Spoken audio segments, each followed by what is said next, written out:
if you are to be, if one is to be such an ordinary common person, then on a stage, one becomes someone else, someone who can be admired by people. So there is one more piece that makes the situation complex as you read the story. And that piece is the reference, continuous reference to la flaca, la flaquita. And this, yeah, already on the second page, we read, because every Thursday night, Tristan dances with la calaca, flaca. Notice how it rhymes in Spanish. La calaca, flaca, right? Tristan takes the fag hag by the throat and throttles her senseless. Tristan is not afraid of la flaquita, thin death. Okay, so on stage, what we have is this amazing, according to the first person narrator, this amazing character, Tristan, who is a true spectacle by itself, dancing with La Flaquita, or death. Now, I take that La Flaquita, or death, thin death, it's a puppet and not necessarily a person. That's the impression I have because of the way he presents La Flaquita, okay? But we have the two dancing and dancing and dancing, it seems, right? And that's what it's the spectacle all about. Now, on the one hand, one could say, okay, this is a cultural reference to death and the Mexican American culture, right? So this is ethnicity again. That could be one way of reading the situation. But is there anything else? Is there more to this cultural reference? And the idea that, those who are alive mix with those who are dead. And in reality, there is no threshold between these two sides of the situation. So that would be a cultural, right, component of the situation. Where is the border between death and life? And here we get, I think, a hint as to what the story is trying to convey.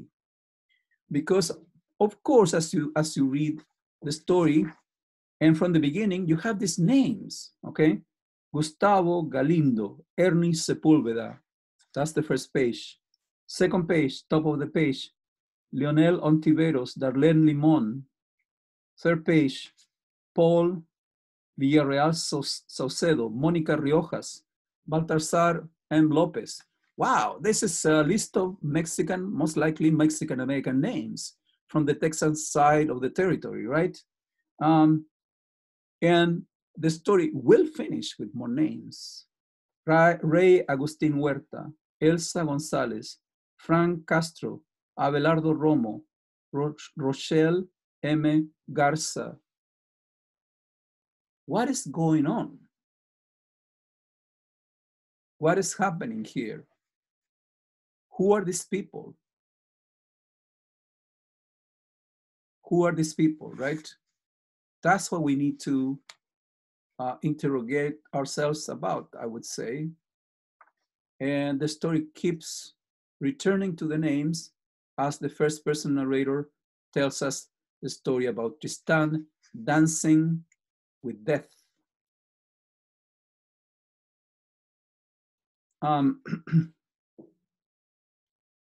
Well, now we know that at this fort in El Alamo, like, I don't know how many people died, 20, 12, right? The Texan heroes, as I was saying at the beginning. Well, that's a connection to death again, right? Also.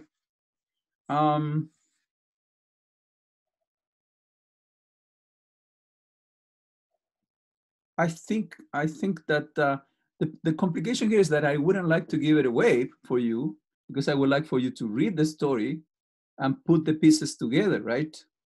Um, there are two moments that are crucial for the interpretation of the story, in my view.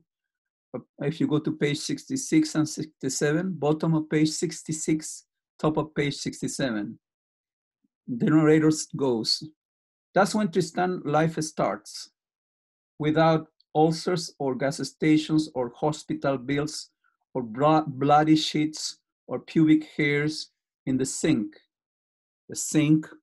of this location, right? This bar. Lovers in your arms pulling farther and farther away from you." What kind of lovers? His lovers, then, right? That's the only assumption I can have. Dried husks, holes, coffee cups, letters home, sent back, unopened. Why unopened? Why are they not returning? I mean, why are these letters being returned? Why are parents not reading the letters? Right? So,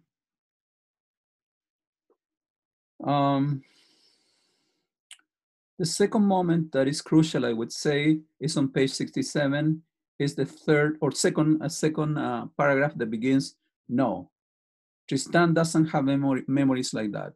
Okay, and at the end of the paragraph, we read, "To create a universe where nothing is dirty, no one is hurting, no one's sick, that's what Tristan thinks of when he dances." Okay, so now I understand why Tristan is dancing. Mhm.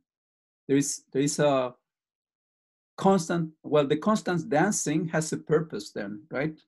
Uh, to create a universe where everything is clean, right? Where everybody is healthy.